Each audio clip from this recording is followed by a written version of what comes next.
Hi guys! Ngayong araw na to guys, papunta ako sa Santa Josefa.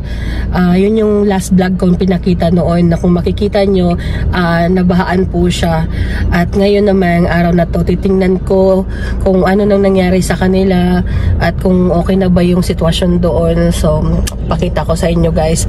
At ngayong araw na to, napakaganda po ng panahon. Mainit po siya, tapos mahangin-hangin. Sana tuloy-tuloy na tong weather na to at hindi na uulan para naman kahit papano makabawi na yung mga taong nasalanta sa baha. So samahan nyo ako guys, tara! Guys, ito yung area na hindi namin mapasok-pasok. Kung makita nyo sa video, sobrang lalim ng tubig dito, pero ngayon try na wala ng tubig. So mga ilang araw na sigurong uminit dito. Tingnan nyo yung ano ng tubig, may bakas pa ng tubig. Ayan, kawawa yung palay din.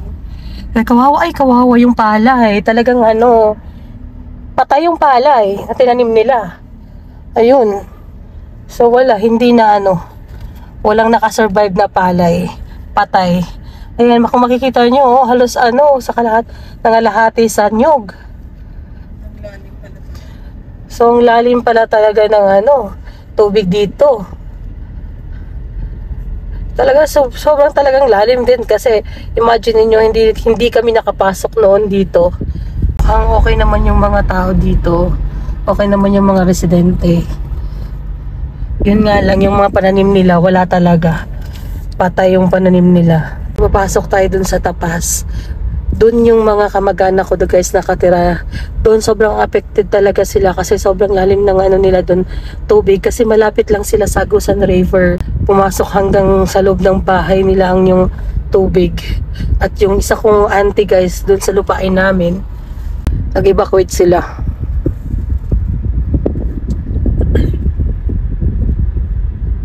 Malapit na kami pero yung daan dito mukhang malalim, hindi pa ayos yung daan at nasira talaga.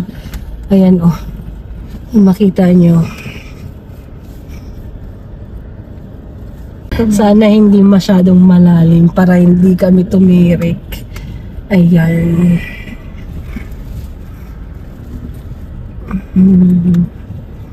Hirap ng daan.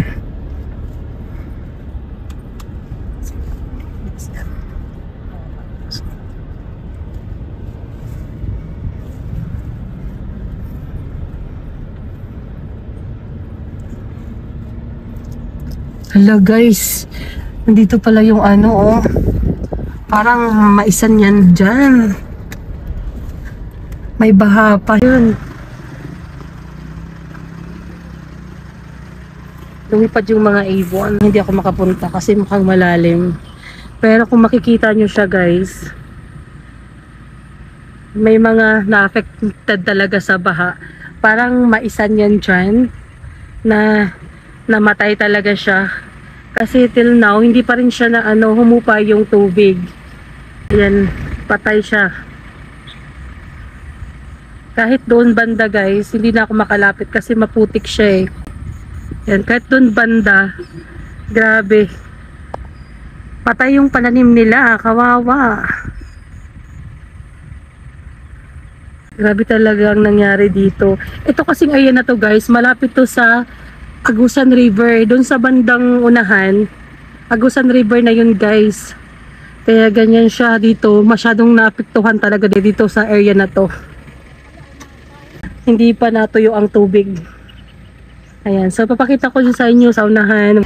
Atong palayan na to, mukhang bagong tanim lang to, pero namatay siya. Ayan, yung iba nasa lanta talaga, hindi na nakita, lubog na. So wala nang chance na mabubuhay pa tong palay na to. Ayan, sayang, kawawa yung may-ari nitong area na to kasi patay lahat ng palay, walang pera. Uulitin na naman nila to eh, kung magsasaka lang sila sa talagang anong karaniwang maliliit na magsasaka lang, so magugutom sila, kawawa yung mga palay nila. So naman sila para pangpalayan dito.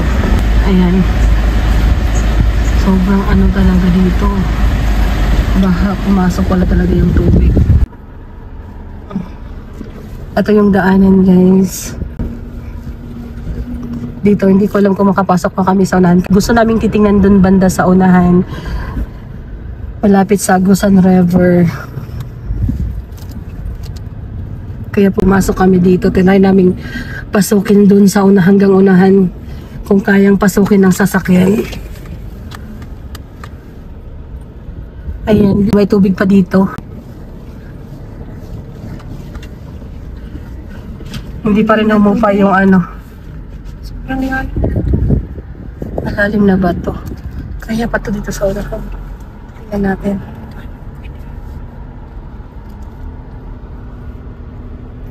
Hindi namin alam kung makalusot yung sasakyan namin. Pero try namin.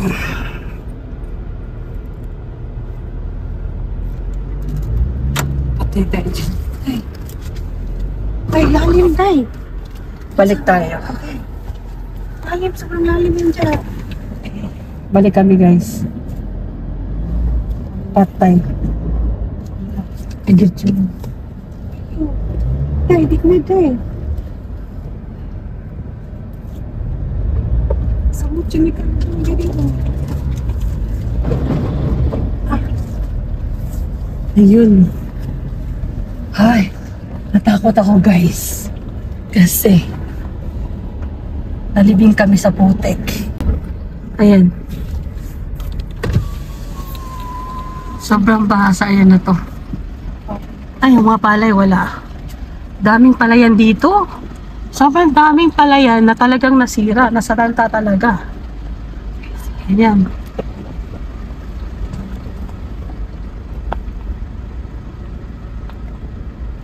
Hindi namin alam, guys, kung pakabalik pa kami. Kasi ang putik. Sobrang putik dito. So, ayan na to. Wala na. Malapit na siya malamon ng Agusan River. At dito sa unahan, guys, Agusan River na to. Slide na dito, oh.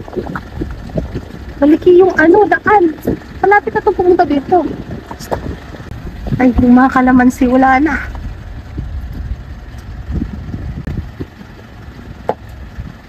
Doon, guys, oh, tingnan mo mga anyo. Wala na. Malapit na itong lamunin ng tubig. Kasi before, ang liit lang talaga ng Agusan River na to. Pero ngayon, tingnan nyo, halos andito na dumikit sa daan. Ayan, oh.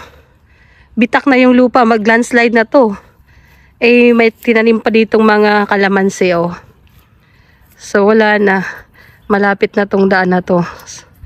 Ay, kawawa naman yung mga tao dito talaga. Sobrang kawawa talaga sila kung ganito yung sitwasyon nila dito. Lalo na kung pagkaraniwang magsasaka lang talaga. Ayan, guys. Eto siya, guys, ah. Ganyan siya kalapit. Eto na yung daan.